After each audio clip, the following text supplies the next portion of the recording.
show you how I package my paintings in order to ship them out. And I use the same method whether I'm shipping littler paintings like this or larger ones. The only difference is I just use larger materials for larger paintings. So for the supplies, I use a foam wrap. This stuff comes in a roll, but I've just torn off 2 sheets of it because that's the amount I need for this smaller size painting.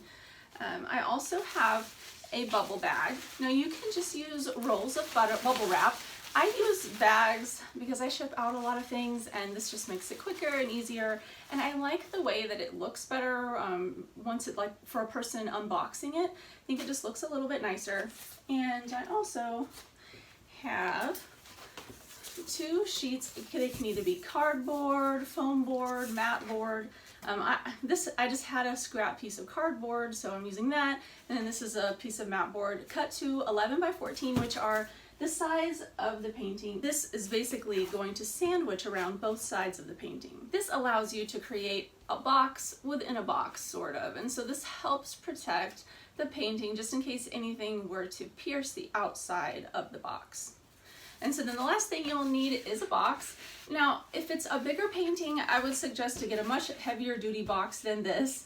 And anyway, the USPS doesn't give free boxes for anything bigger than this size. But for an 11 by 14 size painting, which is what this is, this box that's just free from the post office works great for me. It is kind of a thin box, but I've never had any problems with them.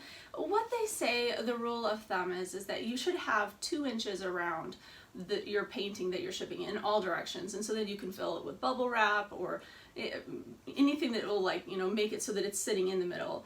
Now, what I've experienced from shipping is that that's not necessary, especially if it's a smaller painting or like a canvas print or something. You can get by with a lot smaller area around it.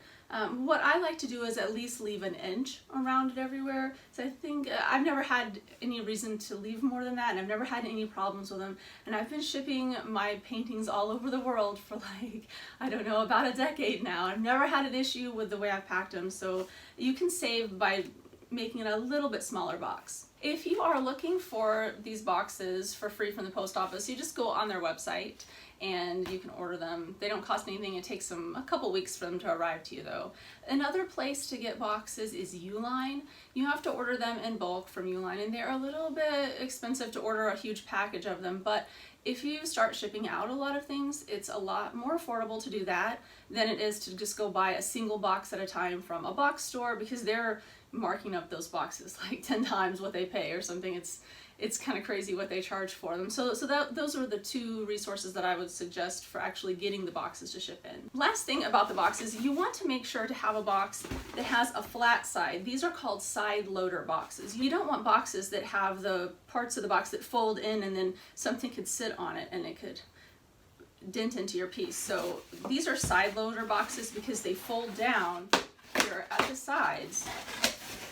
And then the part where you're painting, the flat face of it, is also bordered by the flat part of the box, and then they open at the sides. Since you are building kind of a sandwich around the outside with these backing boards of your painting, you'll set one side down first, just like you are making a sandwich, and then the foam wrap. And you want to make sure your painting has totally dried and cured if you're only going to use foam wrap. Now, if it hasn't, like, usually it takes a few days for an acrylic painting to totally dry. For an oil painting, it could take a month or more.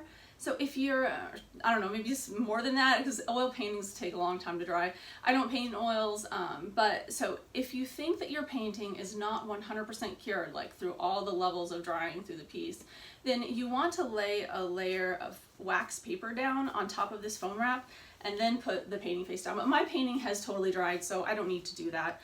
So I just lay it face down, and then my packaging tape. Wrap it up like as if I were wrapping a present for Christmas. And this is going to be kind of a little present for somebody to open up when they're getting it in the mail. And I always like to try to make it look as nice as possible. And because when a person unboxes my artwork, I want them to, you know, have a good experience with the opening of their painting. And I mean, this is something that I spent a lot of time on, so I want it to arrive safely. So I do all this extra work on the packaging. All right.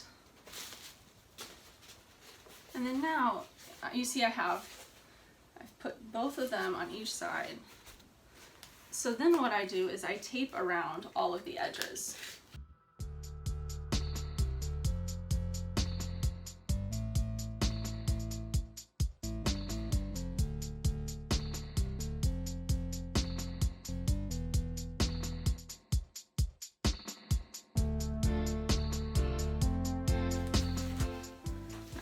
To write a little thank you message on the outside here, just because I think it's a personal touch.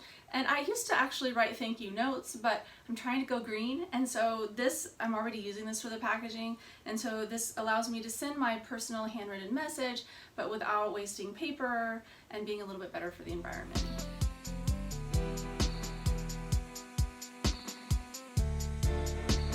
At this point, I put everything else, like I have a business card and a coupon to see if they'll reorder.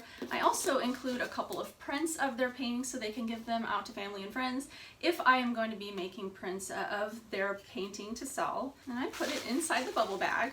Now, if you don't have the bubble bag, like I said earlier, you can use a roll of bubble wrap.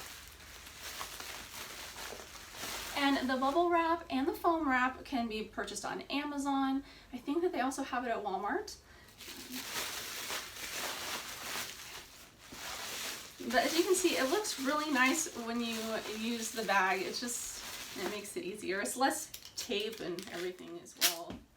And when it comes down to what you're paying, if you're shipping a lot, the bubble bags are just the same price roughly as the bubble wrap is. Now it's all in the box.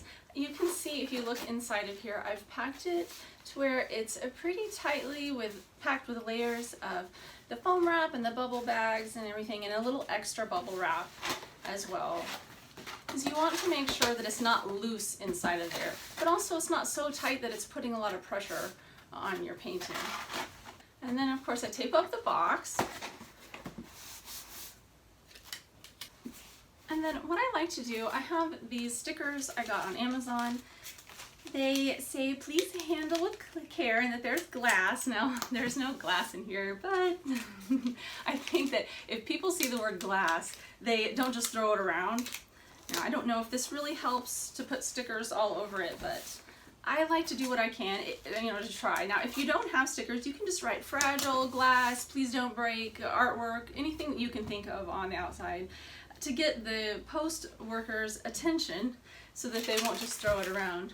So the next all I do is I print off my label, stick it on here, and it's ready to go.